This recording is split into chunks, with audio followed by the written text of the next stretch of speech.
Muy buenos días. Muchas gracias por acompañarnos en este presente webinar de responsabilidad penal de la empresa y compliance en Costa Rica. Para Aguilar Castillo Law es un honor contar con la presencia de todos ustedes y presentar formalmente la práctica de Derecho Penal, Económico y Compliance de la firma, conformado por el equipo que en este día les va a acompañar. Y paso a presentar a los expositores de hoy. Rodolfo Brenes es abogado y litigante de Derecho Penal, socio de nuestra firma, Aguilar Castillo Law, director de la práctica de anticorrupción y cumplimiento, licenciado en Derecho por la Universidad de Costa Rica, máster y doctor en Derecho Penal y Política Criminal de la Universidad de París, máster en Derecho de la Comunicación de la Universidad de París, profesor de Derecho Procesal Penal de la Facultad de Derecho de la Universidad de Costa Rica. Sergio Herra es abogado litigante en Derecho Penal, experto en Compliance, asociado de nuestra firma, máster en Derecho Penal y Ciencias Penales, con máster además en Estudios Jurídicos Avanzados de Derecho Penal, ambas por la Universidad de Barcelona, España. Es candidato a doctor de Derecho Penal en esta misma universidad, con el tema de responsabilidad penal de las empresas y programas de compliance. Tiene un posgrado en Compliance Penal de la Universidad de Barcelona y un posgrado en Derecho Penal Económico de la Universidad de Castilla de la Mancha. Actualmente, Sergio también es profesor de la Universidad Latinoamericana de Ciencia y Tecnología en la Cátedra de Delitos contra el Orden Socioeconómico. Es ex investigador invitado de la Universidad de Pensilvania y del Instituto Max Planck de Derecho Penal. Actualmente, Sergio es el presidente, además, del capítulo de la World Compliance Association. Mi nombre es Tatiana Rojas, yo soy socia de la firma Aguilar Castillo Law. Desde más de 20 años asesoro a compañías multinacionales en áreas de fusiones, adquisiciones, derecho penal, económico, compliance, y actualmente también lidero el área de compliance, investigaciones y derecho penal que les estamos presentando en el día de hoy. Yo soy vicepresidenta de la World Compliance Association, capítulo de Costa Rica, además, y he participado en distintos eventos en relación con compliance, género, a través de otros organismos internacionales. A través de nuestra experiencia como práctica corporativa predominantemente, hemos encontrado una gran necesidad de proveer a nuestros clientes y a la comunidad en general de las herramientas legales para atender las situaciones que la legislación nueva podría devenir con importantes contingencias en el quehacer de las empresas. En nuestra experiencia, facilitar la creación de un ambiente de confianza y transparencia es necesario para facilitar las inversiones, los negocios a largo plazo, la estabilidad financiera y la integridad en los negocios. Esto, además, contribuye a un crecimiento empresarial sólido y al desarrollo de economías y sociedades mucho más sanas.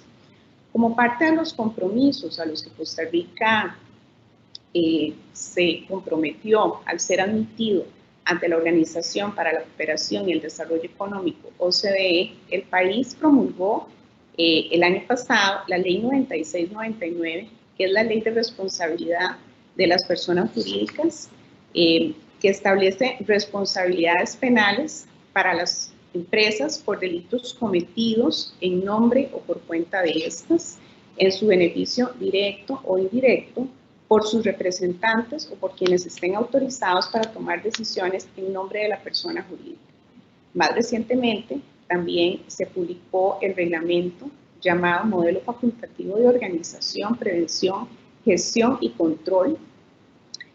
Y bueno, vamos a analizar en el día de hoy cómo esta ley se ha estructurado sobre la base de dos elementos. Un elemento represivo, por cuanto se juzga desde el derecho penal, económico, y otro elemento preventivo al proponer la ley que la persona jurídica adopte un modelo facultativo de organización, prevención de delitos, gestión y control para lo que deberá contar con un oficial de cumplimiento.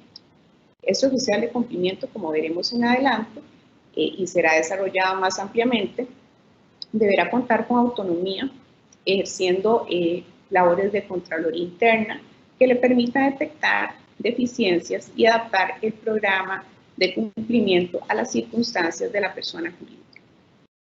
La ley que vamos a analizar también viene a ampliar el catálogo de leyes preexistentes ya de anticorrupción, y todo esto definitivamente tiene una realidad de abrirle los ojos a las empresas en materia de integridad empresarial, en materia de comisión de delitos económicos y a los riesgos que están inmersos, que puede derivar en consecuencias importantes desde el punto de vista de la responsabilidad que las personas físicas que representen a la compañía y a la misma persona jurídica les pueda conllevar a multas y sanciones importantes. Siguiendo esta misma línea, vamos a analizar entonces el elemento represivo de castigo y penas de la ley. Le doy la palabra a Rodolfo, quien se va a referir a ese marco normativo de derecho penal que se entiende por responsabilidad penal de las personas jurídicas, los aspectos del derecho consagrados en la ley, así como cuáles son los delitos por los cuales responden las empresas en Costa Rica. Adelante, Rodolfo.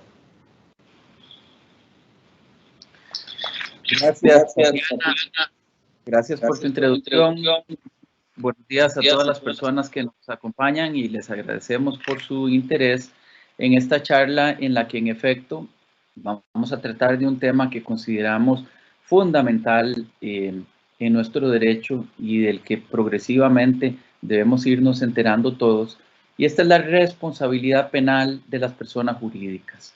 Yo voy a hacer una presentación del aspecto penal de la ley, refiriéndome a algunos aspectos de teoría del derecho penal, algunas cuestiones un tanto más académicas, y presentando las características esenciales de la legislación.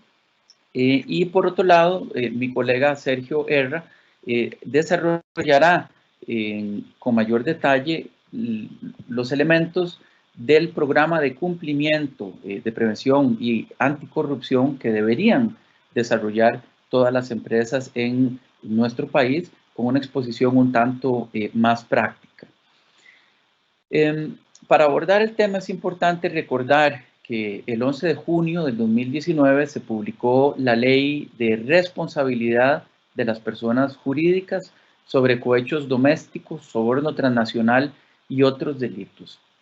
Esta ley viene a crear un nuevo régimen de responsabilidad, en virtud del cual se puede sancionar penalmente a una persona jurídica cuando sus representantes, empleados, agentes, proveedores cometan un delito de corrupción pública en su beneficio directo o indirecto.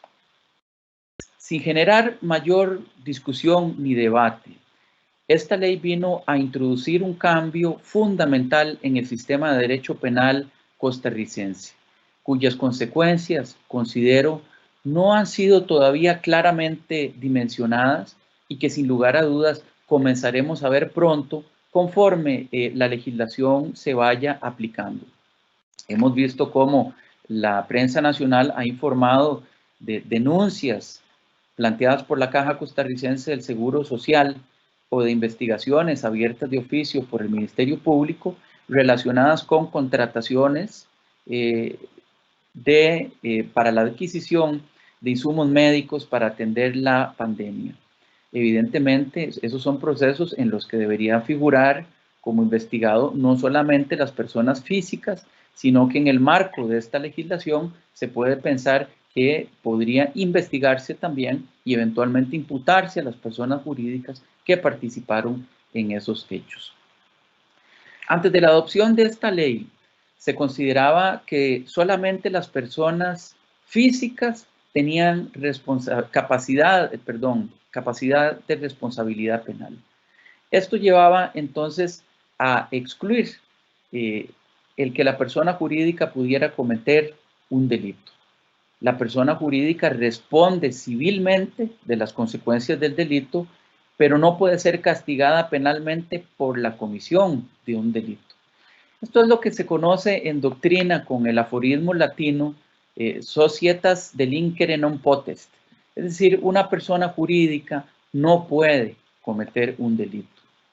Y esto es así, pues en la dogmática penal tradicional, el delito se define como una acción típica, antijurídica y culpable, lo que desde luego supone que para que exista un delito debe haber previamente una acción.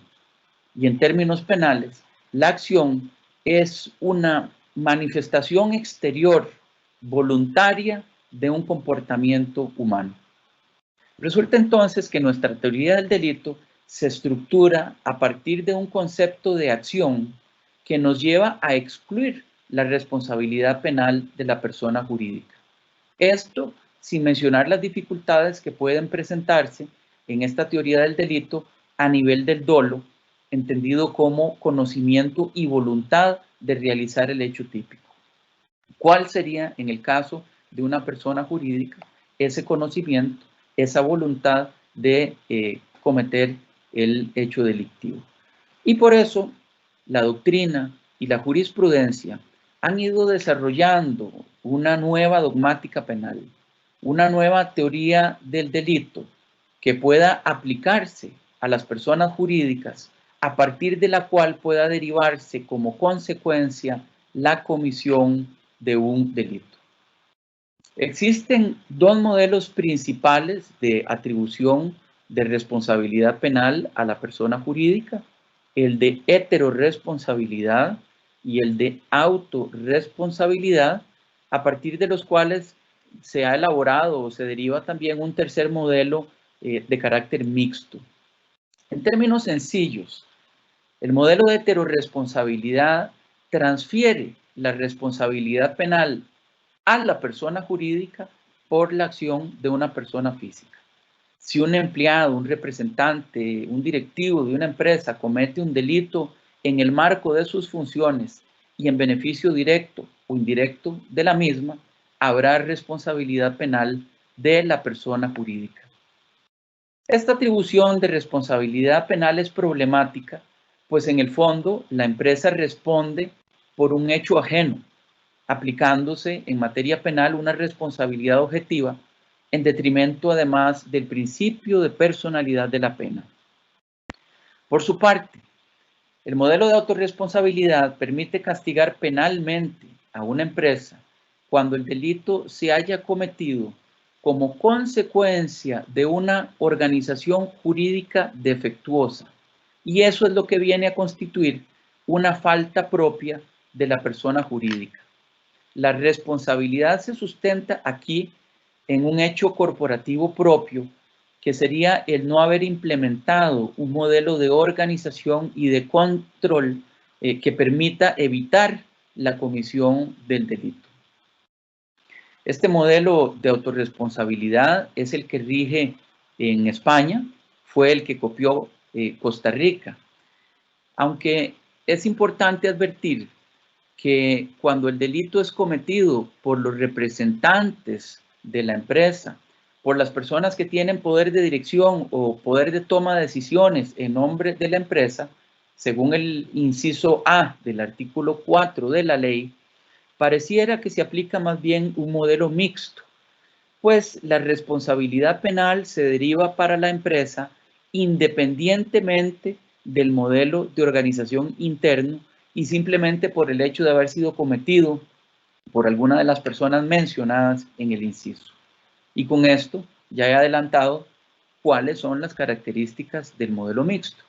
En el modelo mixto se hace la imputación de la falta a la persona jurídica con criterios de heterorresponsabilidad, pero se establece la sanción de conformidad con los principios de autorresponsabilidad. Con lo poco que hemos dicho hasta este punto, podemos ver que la introducción de la responsabilidad penal de las personas jurídicas en un sistema de derecho no es una cosa menor y debe valorarse cuidadosamente.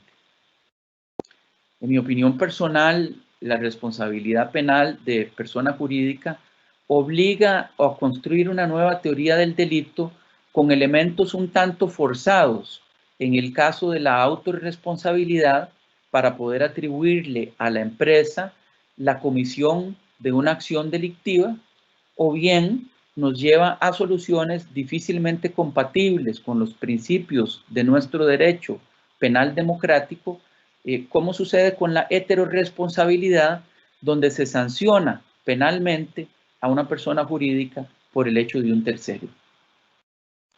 Desde luego que en contra de esta crítica puede argumentarse que el derecho no es estático ni inmutable, que debe adaptarse a las evoluciones de la sociedad, a los nuevos fenómenos criminales, y que por ende, atendiendo a estas necesidades, atendiendo a una realidad, y que es que las empresas y las personas jurídicas juegan un papel fundamental en la economía de cualquier sociedad, y que se cometen hechos delictivos por personas relacionadas con las empresas y en beneficio de estas, pues entonces se puede sostener que debe evolucionar el derecho hacia un nuevo sistema de responsabilidad penal de las personas jurídicas.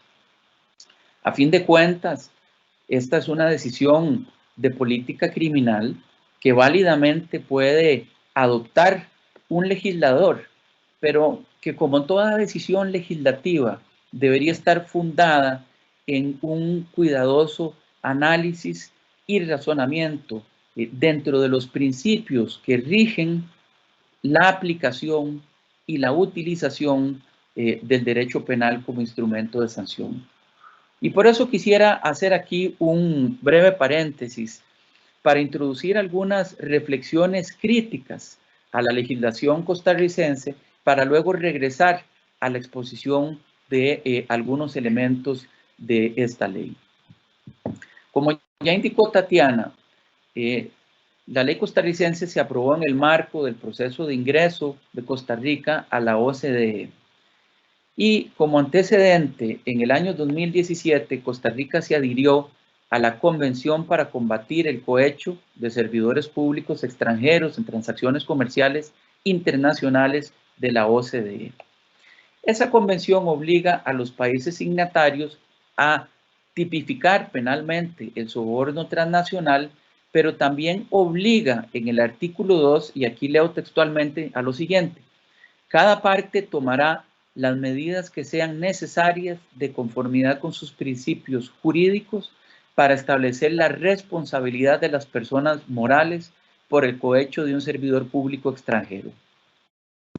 Aquí quisiera hacerles notar que la Convención no exige que se sancione penalmente a las personas jurídicas, sino que simplemente requiere que los países establezcan un régimen de responsabilidad de conformidad con sus principios jurídicos.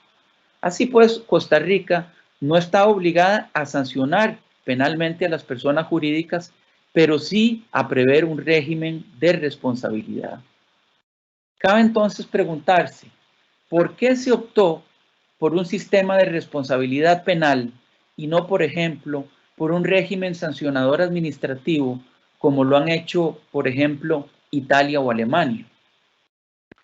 En realidad, si vemos el expediente legislativo, no hubo una gran discusión al respecto. Diría que a posteriori se ha argumentado que la ley contra la corrupción y el enriquecimiento ilícito contenía una sanción administrativa para las empresas, en estos casos una multa que nunca se aplicó. Así, lo que justificaría el recurso al derecho penal sería la ineficacia del derecho administrativo como herramienta sancionadora. Igualmente se han avanzado también algunos argumentos de economía procesal para decir pues que es más rápido sancionar a la empresa en el mismo proceso en que se va a conocer el hecho en contra de las personas físicas. Sin embargo, con todo respeto para quienes prepararon y adoptaron esta ley, considero que en realidad nuestro país se decantó por la responsabilidad penal por una cuestión de pragmatismo.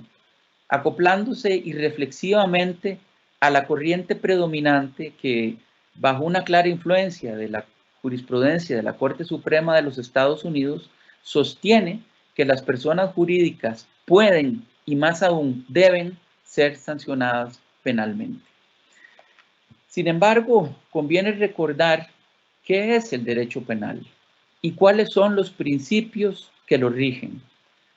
Según el tratadista y actual juez de la Corte Interamericana de Derechos Humanos, Raúl Zaffaroni, aquí cito, el derecho penal es la rama del saber jurídico que mediante la interpretación de las leyes penales propone a los jueces un sistema orientador de decisiones que contiene y reduce el poder punitivo para impulsar el progreso del Estado constitucional del derecho. Quise rescatar esa definición porque nos recuerda que el derecho penal, a pesar de su carácter obviamente represivo y sancionador, a pesar de la violencia con que se aplica sobre las personas, es también un sistema de contención del poder punitivo del Estado. Y por eso existen ciertos principios que rigen su intervención y su aplicación. Se supone que el derecho penal es la última ratio, es decir, el último recurso, que debe aplicarse atendiendo a principios de estricta necesidad y de intervención mínima. Si el derecho penal es la última ratio, entonces es necesario, diría absolutamente necesario, que el legislador se cuestione siempre si es estrictamente necesario recurrir al mismo, por qué, cuándo y cómo castigar penalmente. Lamentablemente, como ha denunciado el profesor Luigi Ferrajoli, ese tipo de reflexión y de análisis ha desaparecido del proceso de formación de las leyes. Aquí cito al profesor Ferrajoli, que nos dice que el derecho positivo vigente, reafirmado ahora como único derecho existente, ha llegado a ser para la cultura jurídica algo natural, que hay que conocer o como mucho explicar y ya no justificar o deslegitimar. El problema de la justificación, es decir, de los límites y fundamentos políticos del derecho penal, ha sido más que apartado, descartado.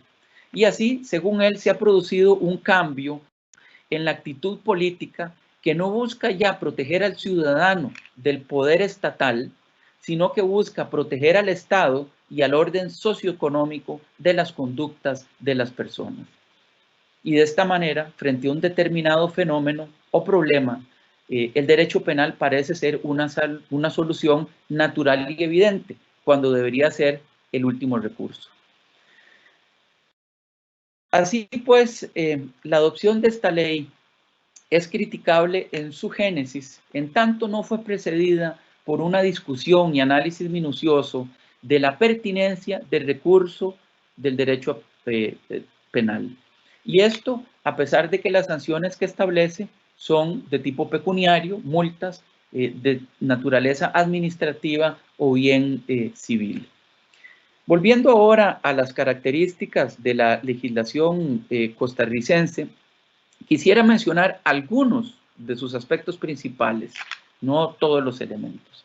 Primero, es importante tener en cuenta que esta ley no se aplica para todos los delitos, sino solamente para delitos de corrupción pública o delitos cometidos contra los deberes de la función pública.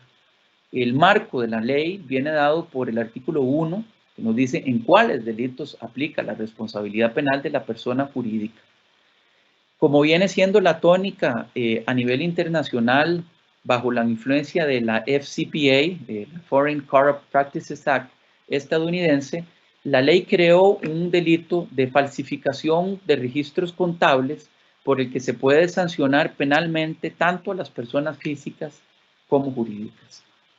Ya que nuestro sistema dio el paso y evolucionó hacia la responsabilidad penal de persona jurídica, creo que podemos esperar que en el futuro se amplíe el catálogo de delitos y que se incluyan, por ejemplo, delitos tributarios, más en el contexto fiscal que tenemos en nuestro país, o que se incluyan, por ejemplo, delitos ambientales en un país como el nuestro, tan protector del derecho del ambiente.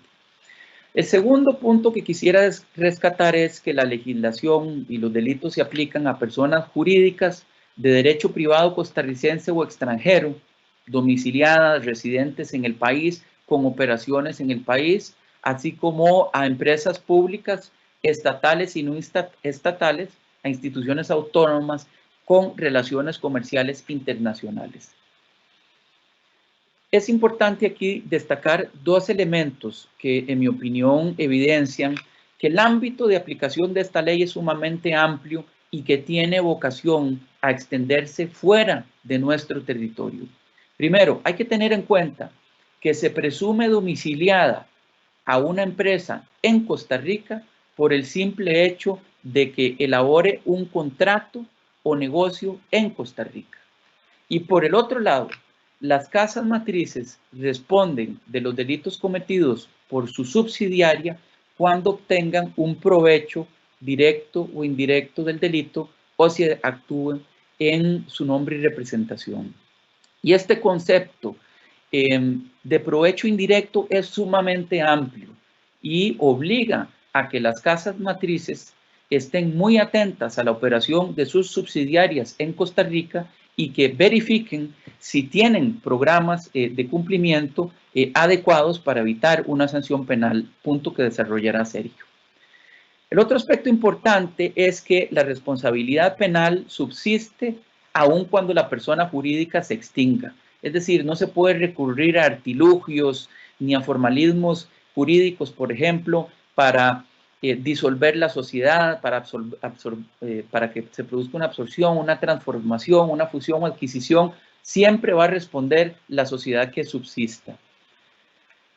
El cuarto aspecto que quisiera destacar es que las personas jurídicas responden en tres hipótesis concretas siempre que el delito haya sido cometido en su beneficio directo o indirecto. Primero, cuando el delito haya sido cometido por quienes son sus representantes legales o toman decisiones en su nombre.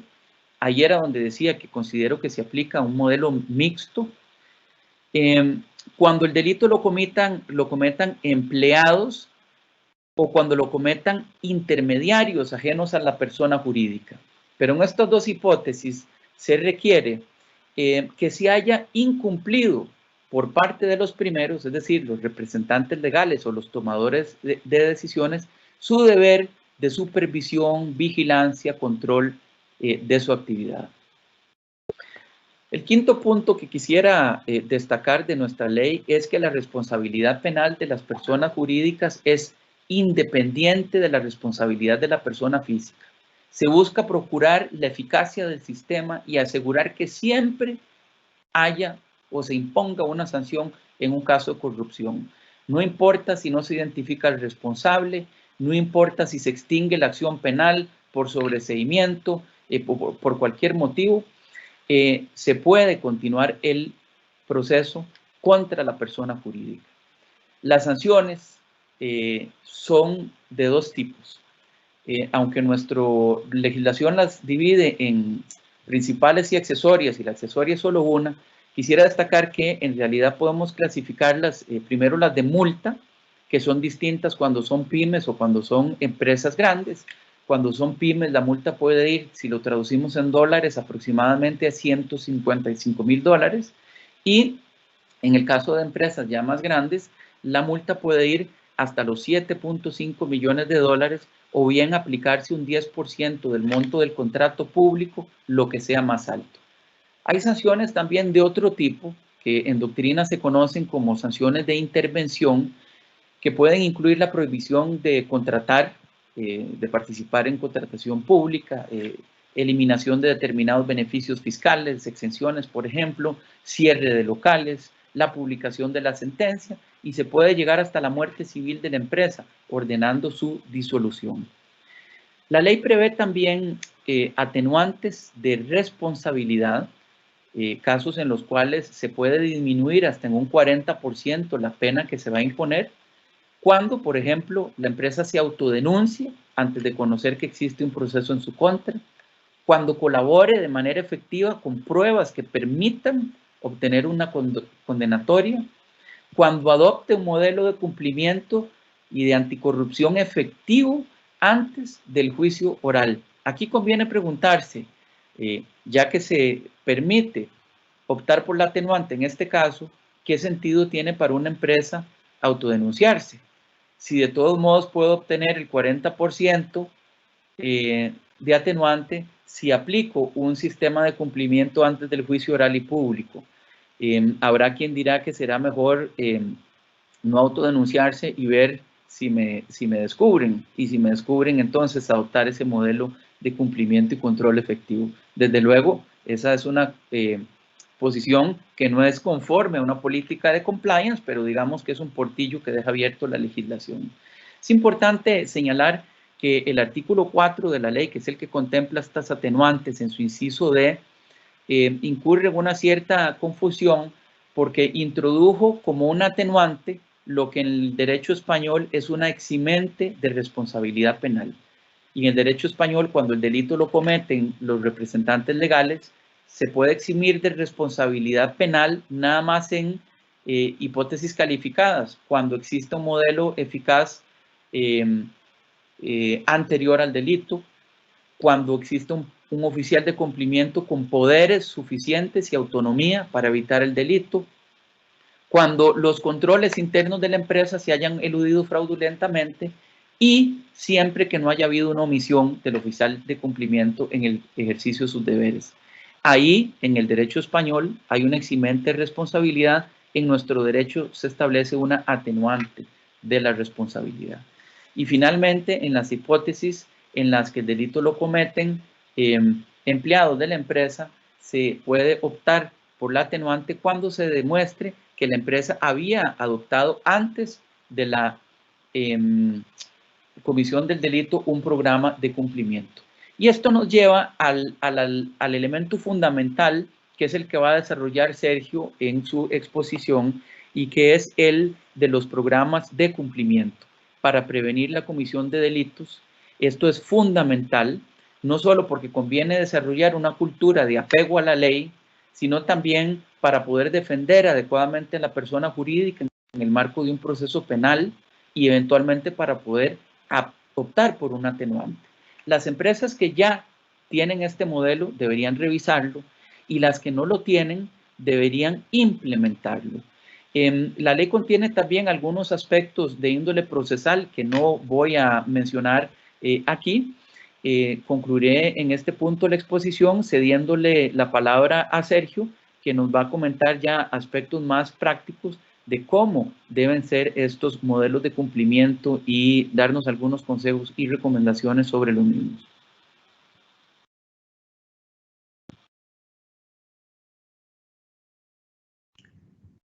Muchas gracias, Rodolfo. Muy buenos días a todos y de verdad muchas gracias por acompañarnos el día de hoy.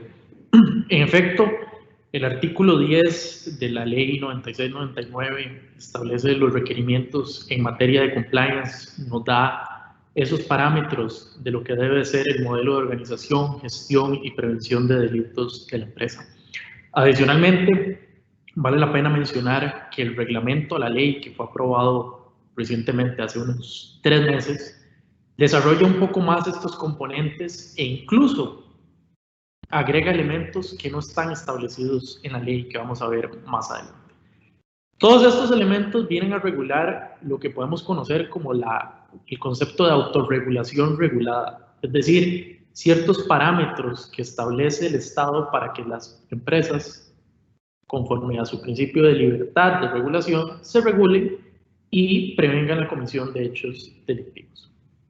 Es importante mencionar que Costa Rica, en el tema de compliance, no está inventando el agua caliente. Esto es un tema que ha tenido gran desarrollo, ha sido desarrollado principalmente en Estados Unidos y adicionalmente en otros países. Y a nosotros lo que nos ha llegado, como bien lo mencionó Rodolfo, es la influencia del derecho penal español. Entonces, tenemos que tener claro que esto no es una invención del legislador costarricense, que estos son elementos que han sido desarrollados durante muchos años, que ya han sido implementados por empresas en otros países. Sin embargo, sí es importante adelantar que estos elementos que establece nuestra legislación son elementos que deben de analizarse desde la perspectiva de la empresa en Costa Rica, de la actividad que tenga la empresa en Costa Rica y los riesgos que pueda desarrollar las prácticas que tenga la empresa en nuestro país.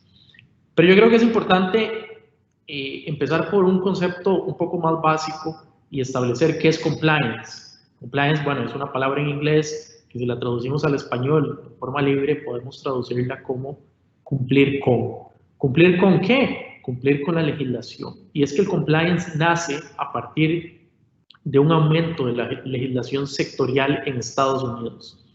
A partir de los años 50 del siglo pasado, el Estado norteamericano empieza a aprobar muchísimas leyes y las empresas que le dicen a las grandes firmas de abogados, tengo tanta legislación que me aplica que por favor necesito que usted haga un departamento solo para decirme cuál es la legislación que me aplica y por lo menos saber qué tengo que ir cumpliendo.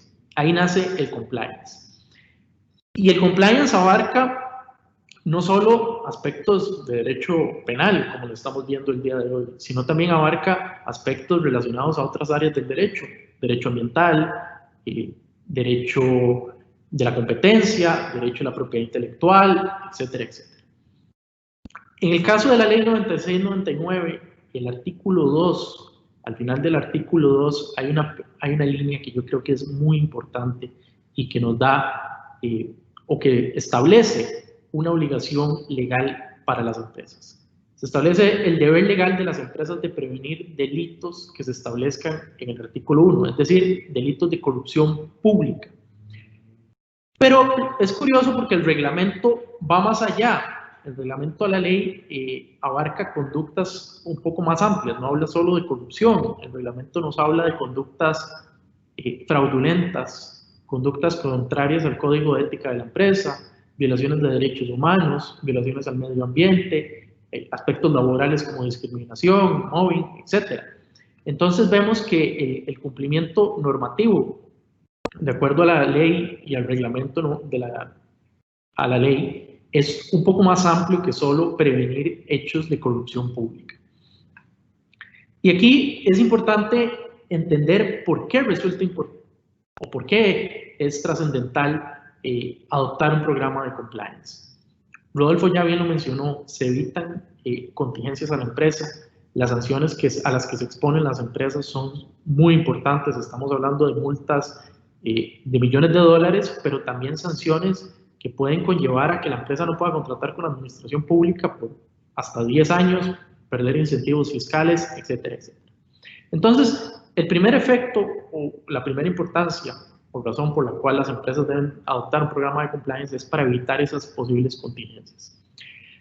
El segundo elemento que puede motivar a las empresas a adoptar un programa de compliance es evitar la posible o la llamada pena de banquillo, que es cuando la empresa está en el foco de los titulares por estar en un caso penal.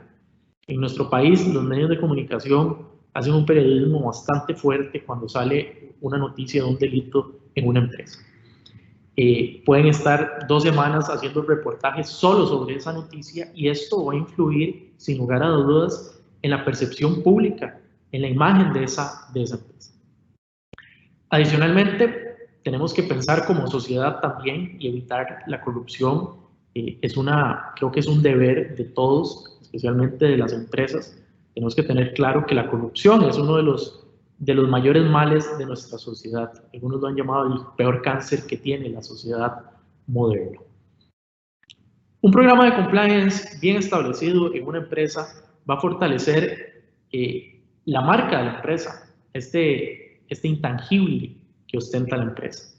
Está muy de moda los temas de responsabilidad social corporativa, pero también se ha venido a implementar y a estar bastante en boga el tema de la ética corporativa y cómo las empresas desarrollan y ponen en práctica esta ética a la hora de hacer negocios. Ya pasamos o ya dejamos atrás ese viejo paradigma de lucrar a como dé lugar, sin importarme la comunidad, sin importarme mis trabajadores, sin importarme la ética, para dar paso a un modelo capitalista más consecuente con elementos éticos, con prevenir ciertas conductas, con preocuparnos por las comunidades, preocuparnos por el bienestar de nuestros trabajadores y actuar de una forma correcta. Y como último elemento, porque mis socios comerciales me lo van a empezar a exigir. Las empresas norteamericanas y extranjeras en general ya empiezan a requerirle a sus socios comerciales en Costa Rica que tengan programas de compliance o que los adopten o por lo menos que se adhieran a los que ellos ya tienen.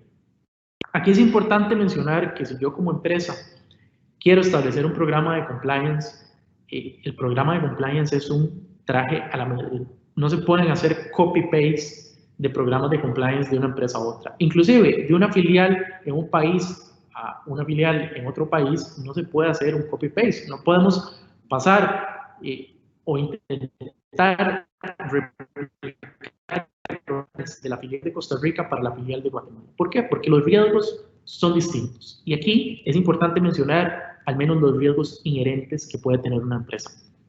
El primero, el ámbito de acción de la empresa, el ámbito en el que me desenvuelvo. Ese va a ser el primer nicho de riesgo inherente que puedo tener. Hay ciertas actividades que son más riesgosas que otras y por lo tanto requieren mayor cuidado y mayor atención. El riesgo por país, hay países con percepciones o índices de corrupción mucho más altos que otros y esto es algo que tenemos que entender. Riesgos asociados a mis operaciones, concretamente a los procesos que realizo, a las contrataciones que establezco, si establezco contratos con la administración pública, si participo en contratos de licitación pública, esto es un riesgo inherente importante. Ahora bien, en mi experiencia elaborando programas de compliance, me he encontrado con tres escenarios que afrontan las empresas respecto al tema de implementar programas de compliance o revisarlos.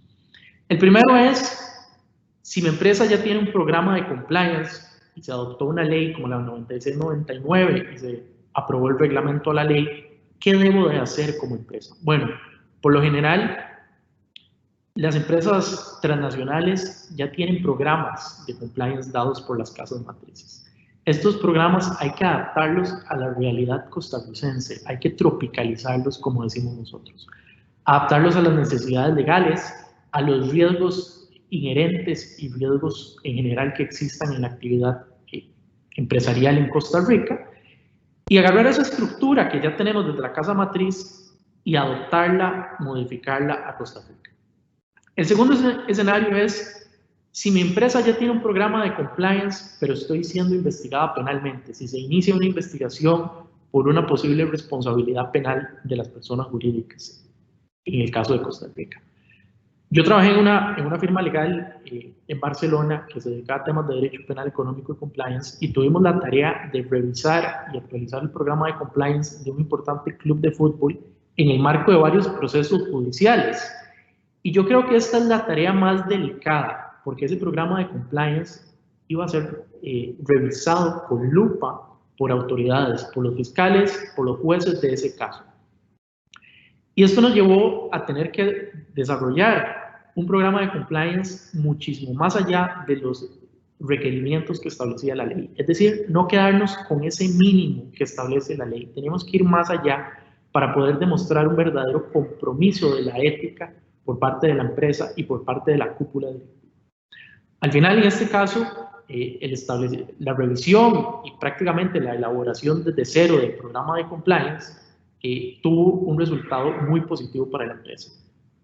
Se logró un acuerdo con las autoridades y del 100% de la multa que pretendían las autoridades, únicamente se sancionó a la empresa con un 5% de la multa. Entonces, es una reducción que estoy hablando de decenas de millones de dólares. El tercer escenario es, ¿qué sucede si mi empresa no tiene programas de compliance? ¿Qué debo de hacer? Cuando se aprueba una nueva ley, como la ley 96-99, o incluso cuando se aprobó la última reforma en esta materia en España en el año 2015, empieza un boom de programas de compliance. Las empresas se dan cuenta de la necesidad de establecer estos programas de compliance y esto ha sucedido en el último año en Costa Rica y nos hemos encontrado con grandes empresas costarricenses que no tenían mayores elementos de un programa de compliance, no tenían mayores componentes relativos a la ética corporativa y tenemos que empezar a implementar un programa de compliance desde lo más básico, desde cero prácticamente. Y curiosamente nos hemos dado cuenta que muchas de estas empresas que nos han pedido su ayuda son empresas que tienen altos índices de contratación con la administración pública, es decir, un alto porcentaje de sus ingresos depende de lo que contraten con la administración pública. Y muchos de ellos lo que nos han dicho, y nos parece, lo tomamos de una muy buena manera porque es el mensaje que realmente quiere dar esta ley, es nosotros entendemos que esto no es un gasto, esto es una inversión. Primero vamos a mejorar nuestra imagen, pero adicionalmente podemos ahorrarnos multas muy importantes y eventualmente esta situación o adoptar un programa de compliance nos va a dar beneficios de contratar con la administración pública. Les doy el caso de España. En España es un requisito obligatorio en muchas comunidades autónomas contar con programas de compliance para participar en contratos de licitación pública. Incluso hay comunidades autónomas que exigen que la empresa tenga certificaciones en materia de ISO en compliance específicos que existen. Esperemos que Costa Rica llegue por lo menos a requerir en esos contratos de licitación pública que las empresas cuenten con programas de compliance. Por último, me gustaría compartir los temas que más dudas prácticas generan en la implementación de un programa de compliance y que los clientes más nos preguntan. Y esto lo digo no solo desde el punto de vista de la experiencia de Costa Rica, sino también de la experiencia que he tenido o que tuve en España a la hora de implementar programas de compliance. Las preguntas que nos hacen, curiosamente, siempre son muy similares. En primer lugar, nos preguntan por la figura del compliance officer. ¿Quién puede ser? ¿Qué profesión tiene que tener el compliance officer? Bueno, realmente la ley, el reglamento y las directrices que existen en materia de compliance no establecen una profesión específica para el compliance officer. Por lo general suele ser un abogado, muchas veces se recarga la labor al departamento legal ya existente o al departamento de auditoría. Esto dependerá del tamaño, de la complejidad y de los riesgos que tenga la empresa. Hay empresas que con un compliance officer, que adicionalmente sea el abogado de la empresa, podrán cumplir de forma adecuada con las funciones asignadas al compliance officer. Sin embargo, hay empresas que por su actividad requerirán un departamento completo de compliance, un departamento con varias personas, con una estructura bien organizada, y esto es un análisis que debe hacer cada una de las empresas previo a ver, o más bien después de haber realizado un análisis de riesgo y haber conocido su ámbito de actividad y los riesgos a los que están expuestos.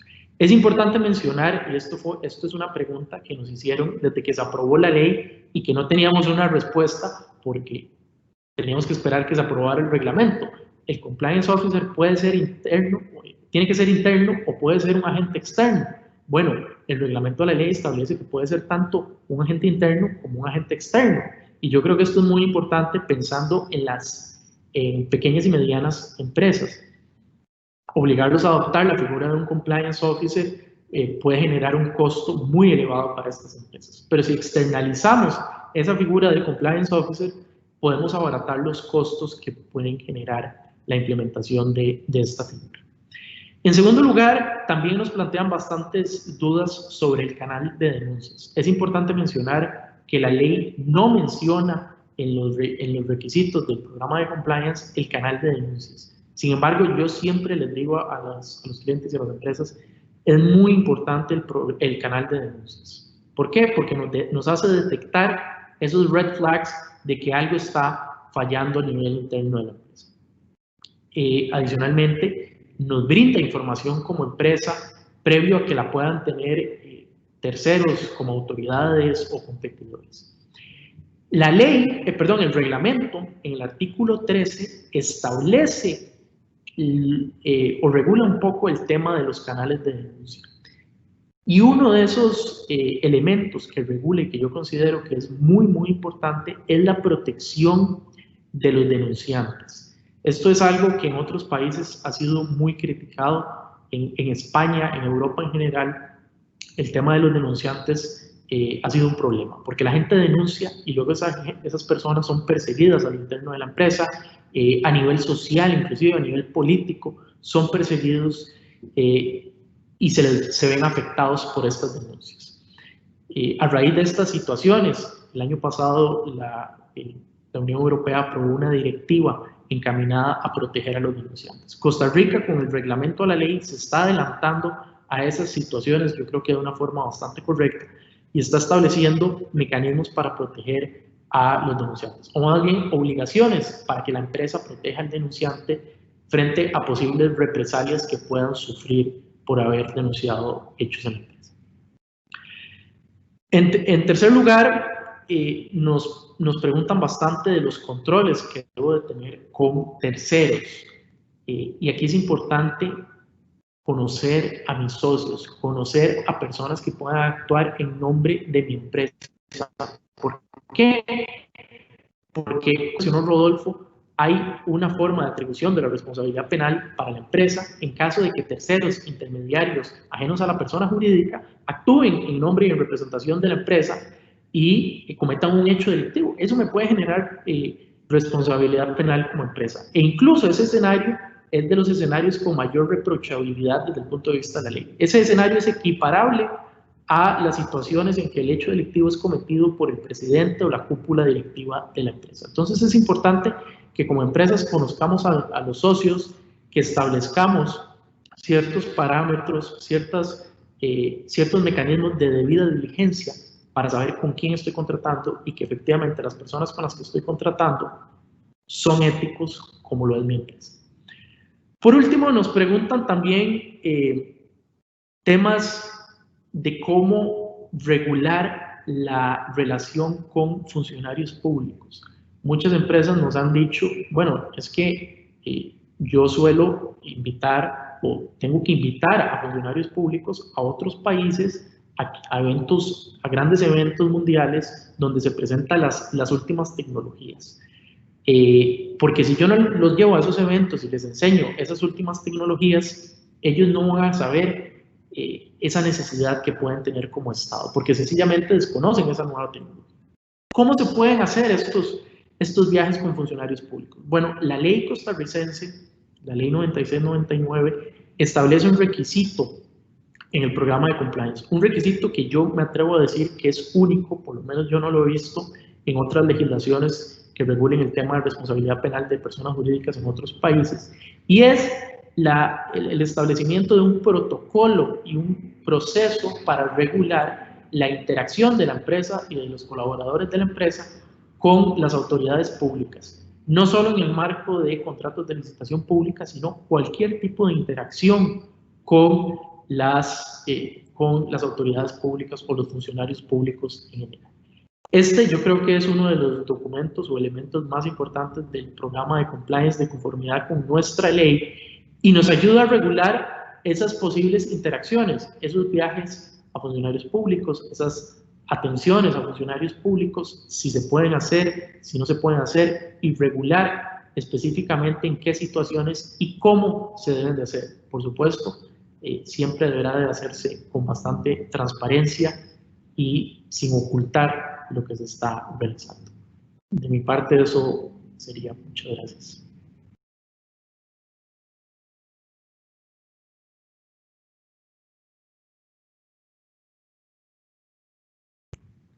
Tati, el micrófono está apagado.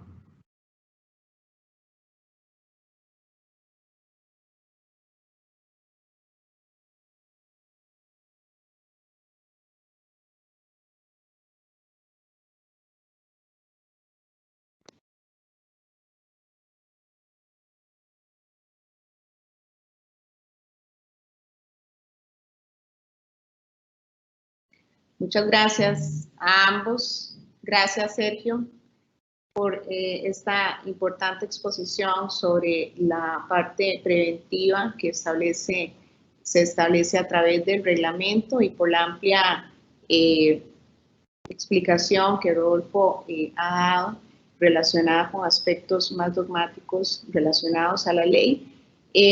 Tenemos un par de consultas. Paola Fonseca pregunta: ¿los códigos de conducta son considerados autorregulación o debe ser una política formal aceptada en la asamblea de socios? Creo que en esta consulta sería sobre los temas que ha abordado Sergio. ¿Se considera una autorregulación los programas de compliance o debe ser una política aceptada de asambleas de socios?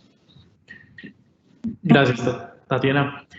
Efectivamente, los códigos de conducta son parte de esa autorregulación que tiene la empresa o que debería establecer la empresa. El Estado nos da ciertas directrices, ya las mencionamos, el artículo 10 de la Ley 96-99, ahí se establece de forma taxativa el elemento de los códigos de conducta de las empresas. Yo siempre digo que los códigos de conducta de la empresa son algo así como la constitución política de la empresa, nos da los grandes parámetros por los cuales debe regirse la empresa, debe realizar su actividad y establecer inclusive algunos supuestos, algunos ejemplos de situaciones concretas que puedan darse en el día a día de la empresa. Tiene que ser una política formal que sea aceptada efectivamente por la asamblea de socios y por la empresa. Tiene que venir desde lo más alto de la empresa, ese tone from the top que menciona la ley, dar el ejemplo desde lo más alto de la empresa. Sí, en consecuencia pareciera que adoptarla como un acuerdo de asamblea de socios sería un aspecto que, aunque me parece que el reglamento expresamente no lo refiere, sería una práctica corporativa importante para garantizar que existe un compromiso efectivamente del órgano supremo de la sociedad. Así es que, bueno, me parece que este es un aspecto adicional a lo que ya Sergio ha indicado como parte de la estructura que debe contener los programas de compliance. Paco Santana pregunta, ¿establece la ley costarricense algunos requisitos mínimos acerca del contenido del programa o modelo de prevención de delitos? ¿O será necesario acudir a las buenas prácticas internacionales? Aquí menciona ISO 37001, UNE 19601, DOJ, Guidelines, SAPIN 2, para que las empresas locales diseñen e implementen estos programas de manera apropiada. Muchas gracias, Tatiana. Sí, efectivamente, la ley en el artículo 10 nos establece los requisitos mínimos que debe tener ese programa de compliance. Sin embargo, como bien lo menciona Paco Santana, siempre es bueno ver el derecho comparado.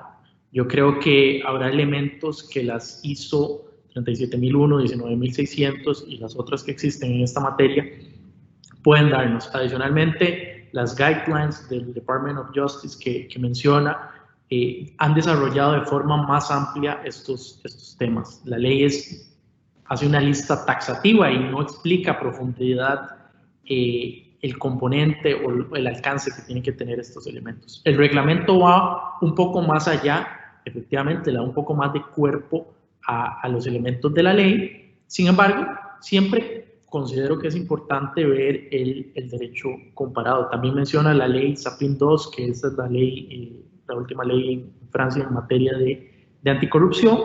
Y creo que si uno puede analizar y tiene la capacidad de entender todos estos distintos componentes en materia de anticorrupción que han establecido los distintos países y los puede adoptar en un programa de compliance, tendrá un programa de compliance bastante robusto. Como les mencioné, Costa Rica no está inventando el agua caliente con este tema. Es un tema que ya ha sido abordado y desarrollado por otros países, pero lo importante es la implementación de ese programa de compliance y esos elementos a nivel interno de Costa Rica. Que la empresa en Costa Rica y la actividad propia en Costa Rica adopte esas políticas de compliance a su realidad y a la realidad del país. Oscar Víquez Trejos consulta, en su criterio, ¿cómo debería estar conformado el equipo de compliance? ¿Cuáles profesionales? ¿Qué participación podría tener un auditor forense calificado dentro del compliance?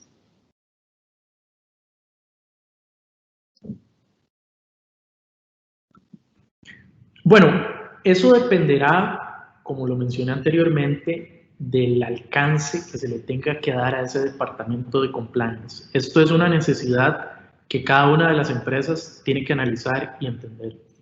Si estoy en un ámbito de actividad con riesgos inherentes sumamente altos, con una actividad muy grande, pues no será suficiente que yo tenga una sola persona haciendo el programa de compliance, perdón, fungiendo como compliance officer. Voy a necesitar un departamento probablemente robusto, con personas bien preparadas. Creo que en estas situaciones en las que se requiere un departamento robusto, con varios integrantes, es importante personas con formaciones distintas. Se podría tener un abogado, a un ingeniero, pero no, a alguien con experiencia en auditoría forense. Sin embargo, considero que la mayoría de situaciones o las situaciones diarias a las que se exponga la empresa en materia de compliance o lo que tenga que ver en el día a día, ese departamento de compliance no lo llevará necesariamente a ver temas de auditoría forense. Realmente el día a día va a ser un tema de formación, de estar recordando los controles, los protocolos, los procesos que existen a todos los colaboradores de la empresa, asegurarse que esos procesos y esos protocolos se cumplan diariamente, asesorar a la cúpula de la empresa en materia de compliance, y realmente el auditor forense y ciertas figuras van a tener una actividad o una participación solo cuando se den ciertos supuestos, cuando se enciendan, como digo, los red flags, cuando tengamos una denuncia importante a nivel de empresa y tenga que realizarse una investigación interna. Así es. Así es, parece que la figura o la participación de un auditor forense calificado podría devenir en este tipo de aspectos que menciona Sergio, pero creo que además podría ser interesante que las empresas hagan una especie de auditoría esporádica también de cuáles son esos aspectos que prevé el programa de compliance. Y bueno, además, si se están cumpliendo efectivamente dentro de la empresa y con la independencia que el oficial de cumplimiento necesita. Oscar también consulta, dice, ¿podría el compliance officer participar en el planteamiento del programa de compliance? O en aras de mantener una independencia mental respecto de la aplicación del programa, no debería ser parte del dictado de tal programa. Gracias. Me imagino que lo que quiere plantear es a la hora del diseño, estructuración del programa de compliance. Me parece que por ahí va la pregunta. Nos hemos dado cuenta a la hora de implementar programas de compliance que las empresas nos solicitan que elaboremos el programa de compliance, que lo diseñemos, lo estructuremos, y a la hora de que ellos lo van a implementar es cuando dicen, ahora sí vamos a adoptar esta figura del compliance officer, vamos a contratar a alguien para que asuma esa función de compliance officer y se encargue de la implementación propiamente del día a día del programa de compliance. Cualquiera de las dos formas yo creo que se puede hacer. Yo considero que esto queda a criterio de la empresa. ¿Qué considero que es mejor? Bueno, yo considero personalmente que sería mejor si el compliance officer está desde el inicio, desde que se está empezando a hacer el mapeo de riesgos, el análisis, la identificación de los riesgos, si está a la hora de desarrollar las políticas,